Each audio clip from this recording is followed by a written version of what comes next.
নলবাৰী জিলা পশু চিকিৎসা ক্ষেত্ৰ সহায়ক সন্থাৰ সাধাৰণ সভা।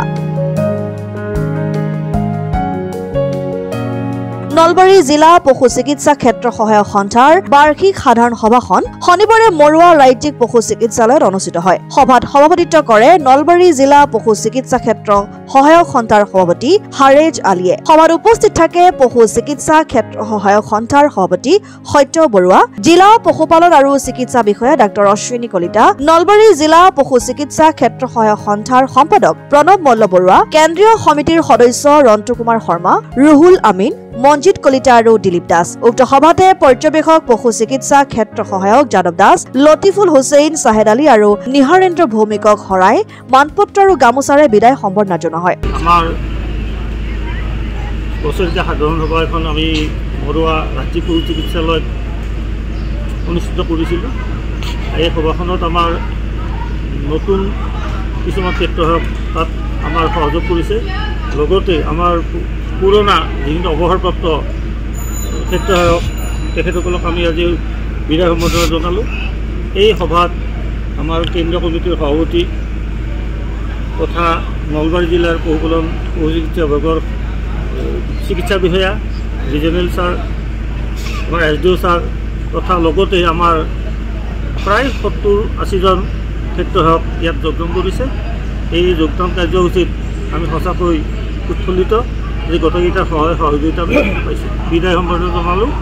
তেখেতসকলৰ অৱসৰপ্ৰাপ্ত হোৱা আজি প্ৰায় এমাহ হ'ল। তেখেতলোকক আজি সম্বৰ্ধনা জনালোঁ। ক্ষেত্ৰ হিচাপে তেখেতসকলকো আমি সম্বৰ্ধনা জনাইছোঁ। আজি আমাৰ পশু চিকিৎসা ক্ষেত্ৰ সহায়ক সন্থাৰ নলবাৰী জিলা সমিতিৰ বাৰ্ষিক অধিৱেশনত যোগদান কৰি খুব আনন্দ লভিছোঁ, ভাল পাইছোঁ।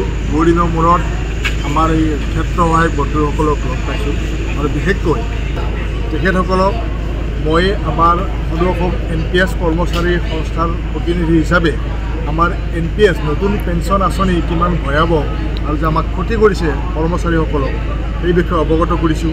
সকলোকে আহ্বানো জনাইছোঁ যে আমাৰ এই NPS ছিষ্টেমটো বাতিল কৰাৰ কাৰণে সকলোৱে আমি মহাপুৰণি সকলো সতীৰ্থ হৈ একগোট হৈ যাতে আমি কাম কৰিব পাৰোঁ, এই NPS যাতে বাতিল কৰিব পাৰোঁ তাৰ কাৰণে আমি আহ্বান জনাইছোঁ আৰু সকলোকে ধন্যবাদ জনাইছোঁ। এই ক্ষেত্ৰত সকলোৱে সঁহাৰি জনাইছে আৰু নলবাৰী জিলা আমাৰ ক্ষেত্ৰ সন্থাৰ এই প্ৰচেষ্টাক শলাগ লৈছোঁ আৰু তেখেতসকলৰ উত্তৰ মংগল কামনা কৰিছোঁ।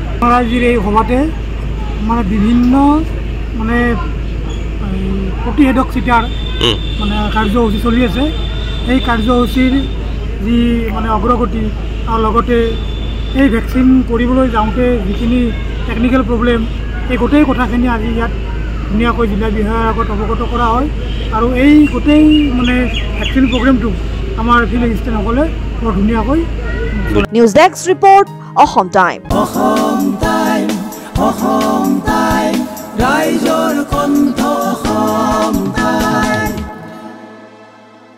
আপোনাৰ প্ৰিয় চহৰ নলবাৰীত নিজাববীয়াকৈ বসবাস কৰাৰ সপোন আছে নেকি?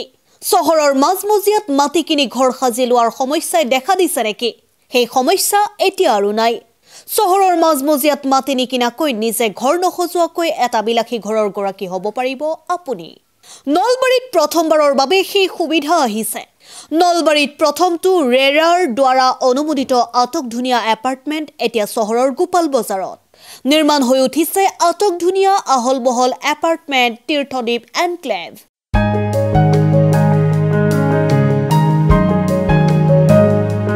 চহৰৰ গোপাল বজাৰৰ DIC পথত নিৰ্মাণ হৈ উঠিছে তীৰ্থদ্বীপ এনক্লেভ এপাৰ্টমেণ্ট।